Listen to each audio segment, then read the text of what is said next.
Let's go to the blogger of the nation and Daily Telegraph columnist Tim Blair. Good to talk to you, Tim. I've been talking a lot about the climate wars or the climate and energy debate. I love it because it's an issue that really matters and there's so much madness in it.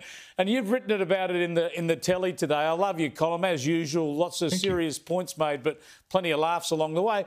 And you point out, of course, that Albanese is trying to say we're not going to use coal, we're not going to use gas, and we're not going to use nuclear, but we'll keep the lights on. Yeah, great equation. You know, in Magic Land, this can happen. You know, in fantasy world, where obviously Albanese lives these days, these things are achievable. One of the reasons, obviously, that Albanese and the Labor Party in general, Chris Bowen particularly, are so distressed about the re-emergence of the climate wars is they can't win it. Logic will always defeat them. They might win electorally for a cycle or two or half a cycle, but eventually it comes down to, as you were saying last night, Chris, on the show, it eventually comes down to the fact that Australia can't change the weather. We can't influence it one way or the other, and that's where the climate wars will always end, and that's why these people will always... That's the point at which they get called to account, and they don't like it, mate. Yeah, and that's why you're so right. The facts matter, and that's why Dutton is up for this fight, and he's going to have a serious policy as an alternative. I do love one particular phrase you dropped into your column, and that is that Malcolm Turnbull is Australia's first male Till. You've nailed him in a phrase.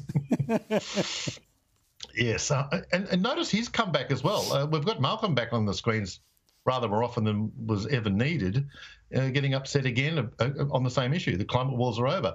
This guy is literally fighting a battle that he didn't win when he was PM and when he was opposition leader. He's going for a trifecta, and he's not even in the race. Well done, mate. He always turns up on the ABC, as Chris Bowen does, and he's quite amusing too. He's written a piece about Donald Trump being a narcissist. Well, game recognises game, as the kids say.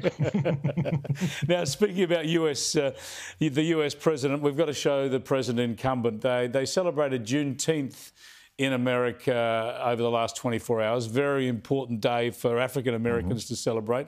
So a lot of great music and jiving and all that was happening at the White House. Just have a look at the president dancing at the White House.